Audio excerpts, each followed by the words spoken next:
হে রাসূল বুঝি না আমি, রেখেছ বেঁধে মোরে কোন সুতোয় তুমি, রেখেছ বেঁধে মোরে কোন সুতোয়। জানি না গোপনে কেমন করে, জানি না গোপনে কেমন করে হৃদয় গড়েছ প্রেমের বলয়। হে রাসূল বুঝি না আমি, রেখেছ বেঁধে মোরে কোন সুতোয়। আলহামদুলিল্লাহ, ব্যাংদহ পাতাইর হাফেজিয়া মাদ্রাসার উদ্যোগে ১৯তম অধিবেশন, দুদিন ব্যাপী ইসলামী জলসা ও তাফসীরুল কোরআন মাহফিল। ফাতেমা রাদিয়াল্লাহু তাআলা আনহার বিবাহের বয়স হয়ে গেল। অনেক বড় লোক সাহাবী এসে রাসূলের কাছে বিবাহের প্রস্তাব দিয়ে ফেললেন। রাসূল সবাইকে নট অ্যালাউ করে দিলেন। এর ভিতরে জান্নাতের সুসংবাদ প্রাপ্ত 10 জন সাহাবী একজন সাহাবী ছিলেন আব্দুর রহমান ইবনে আউফ রাদিয়াল্লাহু তাআলা আনহু। তিনি প্রস্তাব করলেন, ইয়া রাসূলুল্লাহ, আপনার মেয়েকে আমি বিবাহ করতে চাই, বিনিময়ে মিশরের 100 উট ভর্তি বোঝাই করা সম্পদ আমি ফাতেমাকে মহরানা দিতে চাই। রাসূল তাকে উট ডিজালাও করলেন, নট অ্যালাউ করলেন। ডেকে বললেন, ও সাহাবীরা শোনো, আমার মেয়ে তো কোনো সাধারণ মেয়ে নয়, দুনিয়াতে তার কার সঙ্গে বিয়ে হবে এই ফয়সালা আমি নিজে দিতে পারবো না, বরং এই ফয়সালাটা স্বয়ং রব্বুল আলামিন আরশে আযিমে নিয়ে নিয়েছে। আল্লাহু আকবার। দেখেন বিয়েটা কিভাবে দেওয়া হচ্ছে। মেয়ের বাবারা কান খাড়া করে শোনেন, এই সামাজিক কথাগুলো আমাদেরকে শুনতে হবে, ঠিক কিনা বলেন? সমাজ যদি ঠিক হয় তাহলে একটা এলাকা ঠিক হয়ে যাবে, ঠিক কিনা বলে? আমার বন্ধুগণ, জান্নাতের সর্দারনির বিয়ে। রাসূল বলছেন, শোনো, ফাতেমার বিবাহের সিদ্ধান্ত দুনিয়ায় হয় নাই, এটা আরশে আযিমে আল্লাহ সিদ্ধান্ত নিয়েছেন। যেই পাত্রকে দিয়ে ফাতেমার বিবাহ হবে সেই পাত্রটা এখনো পর্যন্ত আমার কাছে প্রস্তাব নিয়ে আসে নাই। আল্লাহু আকবার।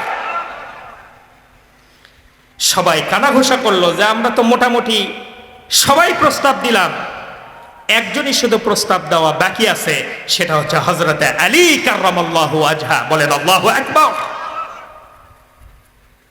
বড়লোক কি তিনি? টাকাওয়ালা না তাকওয়াওয়ালা? আরো জোরে, টাকাওয়ালা না তাকওয়াওয়ালা? বলেন। আমার বন্ধুগণ, হযরতে আলী সবাই গিয়ে ধরলেন, ও আলী। সবাই ফাতেমাকে বিবাহের প্রস্তাব দিয়েছে, রাসূল সবাইকে নট অ্যালাউ করে দিয়েছেন। একমাত্র অবিবাহিত সাহাবীর ভিতরে ও আলী তুমি শুধুমাত্র বাকি আছো। আমার মনে হয় আল্লাহর পছন্দ করা পাত্র ফাতেমার জন্য তুমি আলী হয়ে যাবে। সুবহানাল্লাহ বলবেন না? সবাই বলেন সুবহানাল্লাহ। আমার বন্ধুগণ, হযরত আলী বিবাহের প্রস্তাব নিয়ে রাসূলের সামনে এক পা যান, আবার এক পা পিছে আসেন। রাসূলের এত দামি একজন মেয়ে আমি আলী, আমার ঘর বাড়ি নাই, যুদ্ধ করে তিনি বেড়াতেন, এই জন্য তাকে বলা হচ্ছে আসাদুল্লাহিল গালিব। এক পর্যায়ে তিনি রাসূলের সামনে চলে গেলেন। রাসূলের সামনে যাবার পরই রাসূল নিজে থেকেই বলছেন, ও আলী, কিছু বলতে চাও নাকি? বলো। হযরতে আলী মাথা নিচু করে বসে আছেন। এরপর রাসূল বললেন, ও আলী, তুমি কি আমার মেয়েকে বিবাহ করবা নাকি? সুবহানাল্লাহ বলবেন না? হযরতে আলী বললেন, হুজুর, দিলে করা যায়, দিলে করা যায়।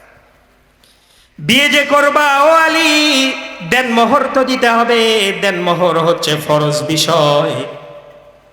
আমি যদি এখন ব্যাংকদহর এই মানুষগুলোকে বলি কে কে এই পর্যন্ত দেনমোহর শোধ করেছেন, অনেক মুরব্বীর হাত এখানে উঠবে না যারা কিনা বইয়ের দেনমোহর শোধ করেছেন, ঠিক কিনা বলে? দেনমোহরটা ফরজ বিষয়। আমার মায়েরা একটু মনোযোগ দিয়ে শুনবেন, পর্দার আড়ালের মা বোনেরা এবং আমার সামনে বসে থাকা মুরব্বিনে কেরাম, আমার সামনে বসে থাকা যুবক ভাইয়েরা গভীর মনোযোগ দিয়ে শুনবেন। হযরতে আলী বললেন, ইয়া রাসূলুল্লাহ, দেনমোহর দেবার মতো কোনো টাকা পয়সা আমার নাই, আমার তো ঘরই নাই, বাড়ি নাই, আমি তো শুধু যুদ্ধ করে বেড়াই, দিগ্বিজয়ী বীর আমি। বলে, তোমার কি কোনো সম্পদ নাই? বলে, হ্যাঁ আছে। কি সম্পদ? বলে, ইয়া রাসূলুল্লাহ, এই যে এক হাতে আমার তরবারি দেখছেন, এইটা একটা আমার সম্পদ, আরেক হাতে আমার ঢাল দেখছেন, এই দুইটা সম্পদ ছাড়া দুনিয়াতে আমার কোনো সম্পদ নেই। সুবহানাল্লাহ। আমার বন্ধুগণ, রাসূল বলছেন, শোনো, তুমি যেহেতু যোদ্ধা মানুষ, ঢাল ছাড়াও জিহাদের ময়দানে তরবারি দিয়ে যুদ্ধ করা যায়, তোমার বাম হাতে আমি যে ঢাল দেখতে পাচ্ছি, এই ঢালটা বাজারে গিয়ে বিক্রি করে আনো। বাজারে বিক্রি করা ঢালের টাকা দিয়েই হবে আমার মেয়ে ফাতেমার দেনমোহর। সুবহানাল্লাহ বলেন। ঢাল বিক্রি করা টাকা তো লাখ লাখ টাকা, নাকি? কথা বলেন। অথচ আজকে মেয়ের বাবারা দেনমোহর ধরতেছে জামাইয়ের কাছ থেকে 5 লাখ, 10 লাখ, 20 লাখ, 30 লাখ, 50 লাখ টাকা পর্যন্ত এদেশে দেনমোহর ধরা হয়। আছে না নাই? আছে। কিন্তু এটা নিয়ম নয়, সুন্নাহ হচ্ছে জামাই যা দিতে পারবে এটাই দেনমোহর। সুবহানাল্লাহ বলবেন না? আমার বন্ধুগণ, জান্নাতের সর্দারনির চাইতে আপনার মেয়ের মূল্য খুব বেশি নয়, ঠিক কিনা বলেন? আমরা আইন চেয়েছি 5টা। আসল বয়ান কিন্তু মনে রাখতে হবে। 1 নম্বর আইন বলেছি, চুরি করলে হাত কেটে দিতে হবে। 2 নম্বর আইন, ব্যভিচার করলে তাকে 100টি বেত্রাঘাত করতে হবে। যদি বিবাহ করার পরেও ব্যভিচারে লিপ্ত হয় তাহলে পাথর নিক্ষেপ করে তার হত্যা নিশ্চিত করতে হবে। এটাই কোরআনের আইন, ঠিক কিনা বলেন? বলছিলাম বিয়েটাকে সহজ করতে হবে। আমার বন্ধুগণ, হযরতে আলী পরের দিন সকালবেলা, সাজ সকালবেলা, বোকাল সকালবেলা তিনি ঢাল নিয়ে বাজারে বিক্রি করার উদ্দেশ্যে দাঁড়িয়ে গেছেন। কাস্টমার এসে হাজির হয়ে গেল। হযরতে ওসমান রাদিয়াল্লাহু তাআলা আনহু, আল্লাহু আকবার বলবেন না? হযরতে ওসমান ডেকে বলছেন, ও আলী, সকালবেলা তুমি এত তাড়াতাড়ি সকালবেলা বাজারে ঢাল নিয়ে দাঁড়িয়ে আছো কেন? হযরতে আলী বলছেন, ওসমান, আমার বিয়ে ঠিক হয়ে গেছে, এই জন্য আমি ঢাল বিক্রি করার জন্য এসেছি। ওসমান রাদিয়াল্লাহু তাআলা আনহু দারুণ খুশি হয়ে গেলেন। তিনি বললেন, ও আলী, তোমার কার সঙ্গে বিয়ে ঠিক হয়ে গেল? হযরতে আলী বলছেন, ওসমান, তোমার ছোট্ট শালীর সঙ্গে আমার বিবাহ ঠিক হয়ে গেছে। আল্লাহু আকবার। কারণ হযরত ওসমান হুজুর সাল্লাল্লাহু আলাইহি সাল্লামের বড় জামাই ছিলেন, ঠিক কিনা বলেন? 2টা মেয়ে হুজুর সাল্লাল্লাহু আলাইহি সাল্লাম তার সঙ্গে বিবাহ দিয়েছিলেন। এখন বলেন তো, সমাজের ভিতরে শালীকে বিবাহ দিচ্ছেন, বড় দুলাভাই এই কথা জানতে পারে নাই, আপনার বড় মেয়ের ভাত কি টিকবে? আরো জোরে বলেন, টিকবে? কারণ এই সমাজের দুলাভাইরা শালীদেরকে নিজেদের সম্পত্তি মনে করে। আছে না নাই? এই সামাজিক কথাগুলো বলার দরকার আছে না নাই? আছে। আমার বন্ধুগণ, হযরত ওসমান বললেন, ও আলী, ঢাল যেহেতু বিক্রি করতে এসেছ, আসাদুল্লাহিল গালিবের ঢাল কার কাছে আর বিক্রি করবে? ও আলী, তোমার ঢালটা আমি কিনে নিলাম, এই যে দিরহাম দিলাম, আর ঢালটা আমি তোমার কাছ থেকে কিনে নিলাম। সুবহানাল্লাহ বলেন। 500 দিরহাম। কত? 500 দিরহামকে যদি এখন এই বর্তমান জামানায় যোগ বিয়োগ করেন, 500 দিরহাম হবে 90,000 বা প্লাস সামথিং কিছু হবে, এর বেশি। দেনমোহর এটাই হচ্ছে সুন্নাহ। এটা হচ্ছে মহরে ফাতিমি। বলেন আল্লাহু আকবার। আমার বন্ধুগণ, হযরত আলী 500 দিরহাম নিয়ে হাঁটা দিলেন। পিছন থেকে হযরত ওসমান ডেকে বলছেন, ও আলী, কোথায় যাও? আসাদুল্লাহিল গালিবের এক হাতে তলোয়ার আছে আর এক হাতে ঢাল নাই, এইটা মানায় না। ও আলী, 2 দিন পরে যেহেতু তুমি আমার ভাইরা ভাই হয়ে যাবে, বিয়েতে গেলে কিছু তো উপহার নিয়ে যেতে হতো। ও আলী, এই ঢালখানা আবার আমি তোমাকে গিফট উপহার দিয়ে দিলাম। আল্লাহু আকবার। কেমন মানুষ তারা ছিলেন। আমার বন্ধুগণ, হযরত ফাতেমার বিবাহ হয়ে গেল। বিবাহ হয়ে যাবার পরে রাসূল সাল্লাল্লাহু আলাইহি ওয়াসাল্লাম হযরত আলীর হাতে ফাতেমাকে সুপর্দ করে দিয়ে বলছেন, ও ফাতেমা, আজকে আমি আমার বাবার দায়িত্ব থেকে পরহেজ হয়ে আমি আমার পছন্দের পাত্র তোমার স্বামী আলীর হাতে তোমাকে তুলে দিলাম।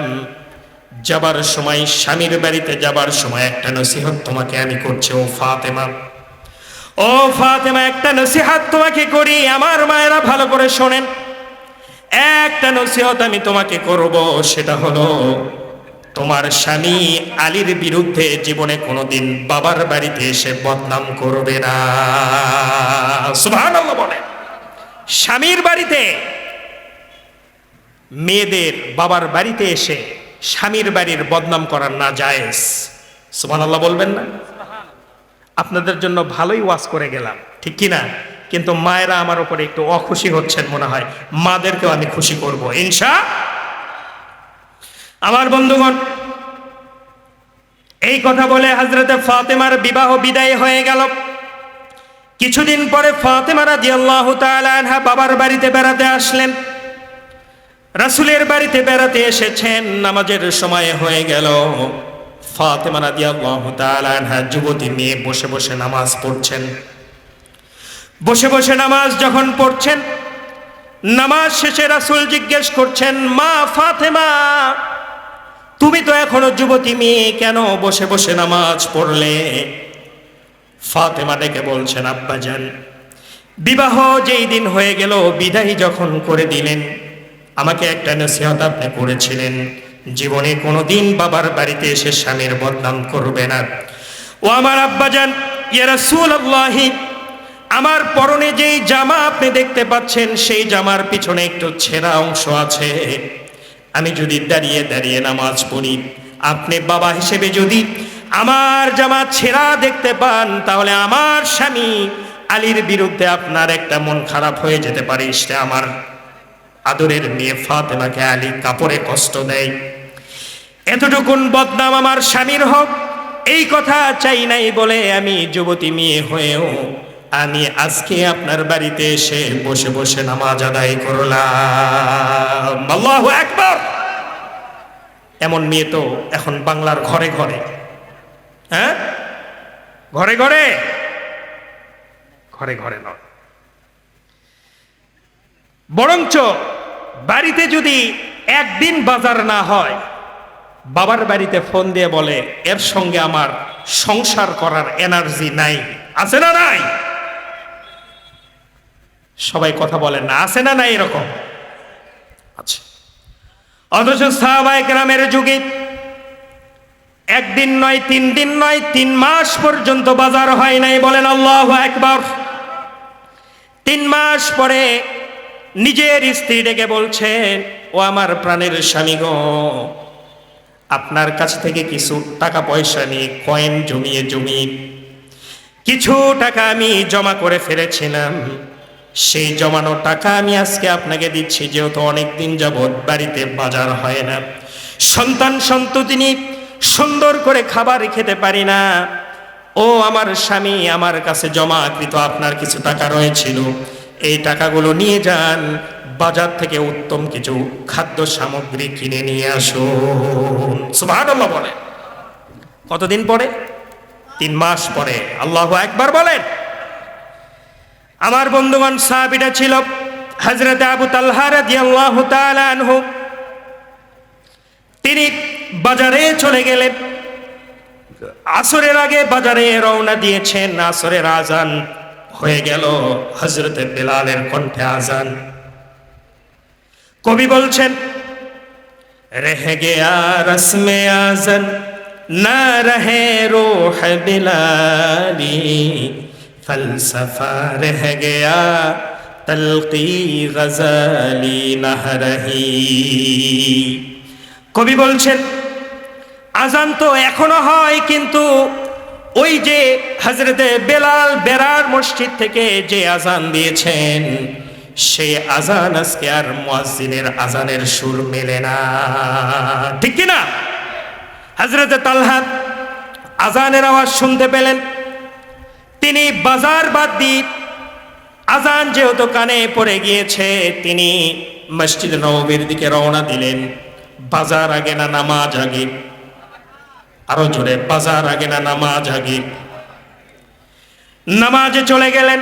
আসরের পর হুজুর সাল্লাল্লাহু আলাইহি ওয়াসাল্লাম বয়ান শুরু করলেন। রাসূলের বয়ান আমার মতো কোনো এইরকম কোনো বয়ান নয়, বরং রাসূলের বয়ান যদি কেউ শোনে সেখান থেকে উঠতে পারতো না। সুবহানাল্লাহ বলেন। তালহা রাদিয়াল্লাহু তাআলা আনহু বাজার করতে পারলেন না। মাগরিবের সময় হলো, মাগরিব পর্যন্ত হুজুরের বয়ান শুনলেন। মাগরিবের নামাজ শেষ হয়ে যাবার পরে আবার বয়ান শুরু হয়ে গেল। এশা পর্যন্ত বয়ান শুনলেন তালহা রাদিয়াল্লাহু তাআলা আনহু। বয়ান শেষ হয়ে গেল আমার বন্ধুগণ। এক পর্যায়ে তালহা রাদিয়াল্লাহু তাআলা আনহু বাজার করতে পারলেন না। তৎকালীন যুগে এশার নামাজের পরে কোনো বাজার খোলা থাকতো না। এশার পরে দূর দূরান্ত থেকে বিভিন্ন সাহাবায়ে কেরাম রাসূলের সঙ্গে দেখা করার জন্য আসতেন। সেই সময়ও কিছু সাহাবায়ে কেরাম দেখা করার জন্য এসেছেন। এশার নামাজের পরে মেহমানদারি করার জন্য রাসূল সাহাবায়ে কেরাম ভাগ করে দিচ্ছিলেন। ভাগ করতে করতে এক পর্যায়ে তালহা রাদিয়াল্লাহু তাআলা আনহুকে ডেকে বলছেন, ও তালহা, একটা সাহাবী বাদ পড়ে গেছে, এই সাহাবীটাকে বাড়িতে নিয়ে যাও, মেহমানদারি করো, আল্লাহ তোমাকে পুরস্কার দিয়ে দিবে। সুবহানাল্লাহ বলেন। যাকে মেহমানদারি করার জন্য দিলেন, তার বাড়িতে কয় মাস বাজার নেই, সেই দিনও বাজার করতে পারছেন? পারেননি। এক পর্যায়ে তিনি মেহমানটাকে নিয়ে বাড়ির দিকে রওনা করলেন। বাড়িতে চলে গেলেন। স্ত্রীকে ডাক দিয়ে বলছেন, স্ত্রী আমার দরজা খুলে ফেলো, সালাম দিয়ে দিলেন। ওয়াতুসাল্লিমু আলা আহলিহা, বাড়িতে ঢোকার আগে আহলিয়াদেরকে আগে সালাম দিতে হয়। আমার বন্ধুগণ, এক পর্যায়ে স্ত্রী দরজা খুলে দিলেন। স্ত্রীকে ডেকে বলছেন, স্ত্রী, তোমার জমানো টাকা দিয়ে আমি আজকে বাজার করতে পারি নাই। রাসূলের বয়ান শুনতে শুনতে সময় চলে গেছে, বাজার সবকিছু বন্ধ হয়ে গেছে। উল্টা রাসূলের দেওয়া একজন মেহমান আমার সঙ্গে নিয়ে এসেছি। সুবহানাল্লাহ বলেন। হযরত তালহার স্ত্রী আলহামদুলিল্লাহ বললেন। ডাক দিয়ে বললেন, প্রাণের স্বামী গো, চিন্তা করবেন না, বাজার আপনি করতে পারেন নাই, কোনো সমস্যা নাই। আমার স্বামী যেই বাড়িতে মেহমান আসে, সেই স্বামীর সেই বাড়িতে আসমান থেকে বারাকাতের দুয়ার খুলে দেওয়া হয়। আমাদের স্ত্রী হলে ঝাঁটা দিয়ে দৌড়ানি দিত। কথা কন না কেন? ঠিক কিনা? আমার বন্ধুগণ, এক পর্যায়ে হযরতে তালহার স্ত্রী বললেন, আমার প্রাণের স্বামী, ওই যে উপরে তুষের বস্তা দেখতেছেন, তুষ চেনেন তো? চেনেন না? জবের তুষের বস্তা সেখানে রয়েছে। আমার প্রাণের স্বামী, ওই তুষের বস্তাগুলো আপনি আমাকে একটু এনে দেন। চালনা দিয়ে চালতে চালতে জবের মোটেই কিছু মাত্র জব বের হয়ে আসলো, সেটা দিয়ে দুইটা মাত্র রুটি হয়ে গেল। দুইটা রুটি আমার বন্ধুগণ পাশের রুমে মেহমানের কাছে দিয়ে আসলেন। নিজেরা সারা রাত না খেয়ে থাকলেন। ফজরের আজান হয়ে গেল, মেহমান নিয়ে মসজিদ নববীতে চলে গেলেন। ফজরের নামাজ শেষ হয়ে গেল, সবাই একে একে বাড়িতে চলে গেল। রাসূল পিছন থেকে তালহা রাদিয়াল্লাহু তাআলা আনহুকে ডেকে বলছেন, ও তালহা, তুমি একটু আমার সঙ্গে দেখা করো। সুবহানাল্লাহ বলেন। হযরতে তালহা থরথর থরথর করে কাঁপতে কাঁপতে রাসূলের সামনে গেলেন। না জানি তার দেওয়া মেহমানটাকে আমি সম্মান করতে পারি নাই। আল্লাহর মাধ্যমে হয়তো জিবরাইল আমিন এসে হুজুরকে বলে গিয়েছেন।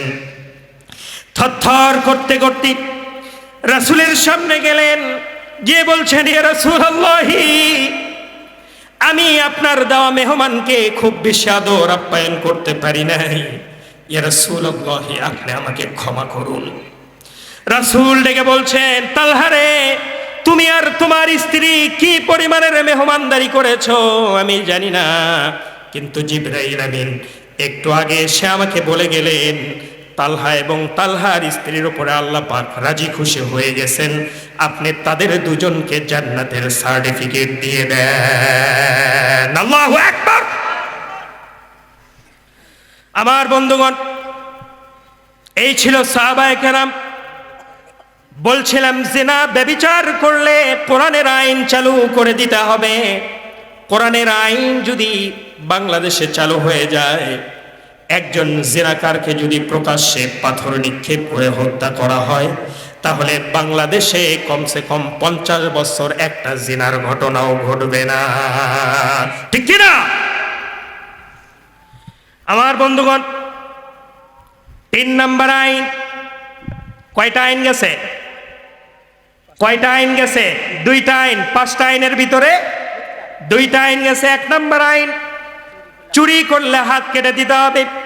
2 নম্বর আইন হচ্ছে জিনা করে ফেললে ইসলামী আইন প্রয়োগ করে তাকে 100টি বেত্রা আঘাত করতে হবে, অথবা বিবাহের পরেও যদি জিনার ভিতরে লিপ্ত হয়ে যায়, প্রকাশ্যে পাথর নিক্ষেপ করে তাকে হত্যা করতে হবে। এই আইনটা আপনারা চান তো? সবাই চান এই আইন?